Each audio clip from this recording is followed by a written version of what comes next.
Okay, so number one, we have, and I need everybody's attention, please. Everybody's attention. So to stop what you're doing, let's look at this together. Hopefully it will help us to get onto the same page. So number one, we have a triangle, a right-angled triangle of name ABC. So the letting is just there to name the triangle. Triangle ABC, and we have a side 3 and a side length of 4. Also, we called it the legs yesterday, right? In the right angle triangle, these would be called the legs, and that guy is called the hypotenuse, right? Of course, in an isosceles triangle, for example, the legs are, in an isosceles triangle, what do we know about the legs of an isosceles triangle? This is just a random question.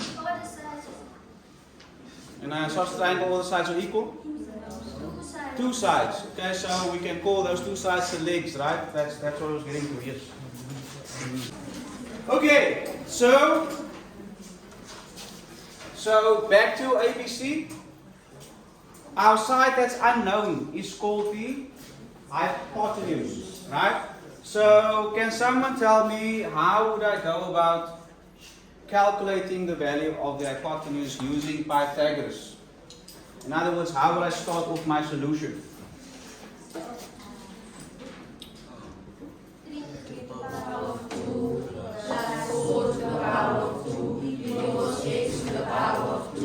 Okay, so basically the squares of the two sides, if I add them together, the squares, I will get the square of the hypotenuse, right? So if I wanted to really be thorough, because they gave me the letters or the vertices, they gave it labels, in other words ABC, I could say, and just see if you agree with me, that Pythagoras says that AC squared plus BC squared is equal to AB squared. Are we together? I use the sides names, right? This is side BC, yeah? This is side AC, that's its name. The length of side AC is 3. The length of side BC is 4. The length of side AB is X, unknown, we don't know what it is. Okay? Maybe you also want to put this in brackets just to show that it's the entire side being squared and not just C.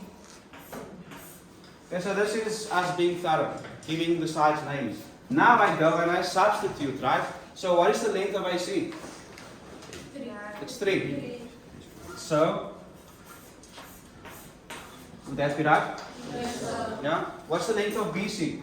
4. So I put in 4 where BC was. And of course, AB is X. And I can take it out of the bracket immediately and it's just X squared. And we are still okay, right? Yes, sir. Okay. So what is 3 squared? Yes. Must the brackets always be there? If you are going to, so let me put it this way. If you are presented with these kinds of triangles that have labels, in other words, they have a name. In other words, this is triangle PQR. So this will be side PQ, side QR, side PR. If you're going to work with those labels and start from this point, then I would advise to use the brackets just to make it look neat and thorough, and just to show that it's not just the C that's being squared, it's the entire side. Yeah?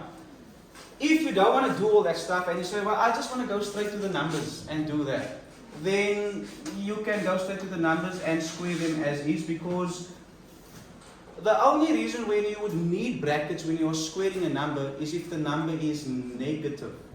Remember? Because negative 4 to the power of 2 and negative 4 to the power of 2, remember, they are two different answers. Yeah?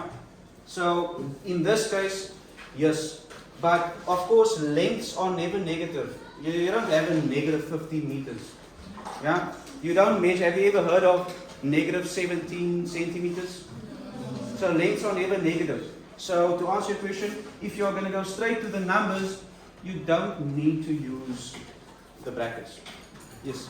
We want to mark if you just skip the letters, right? So, You won't lose marks. No.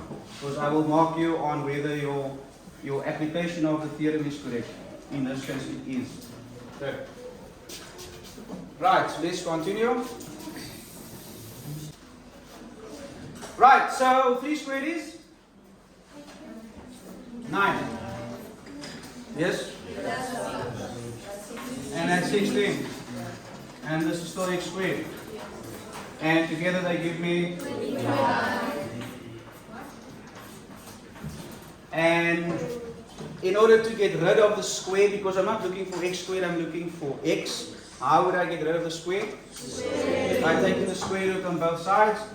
So I'll take square root of x squared, square root of 25. So that would be 5, and that would be the value of x. X is equal to 5. Okay?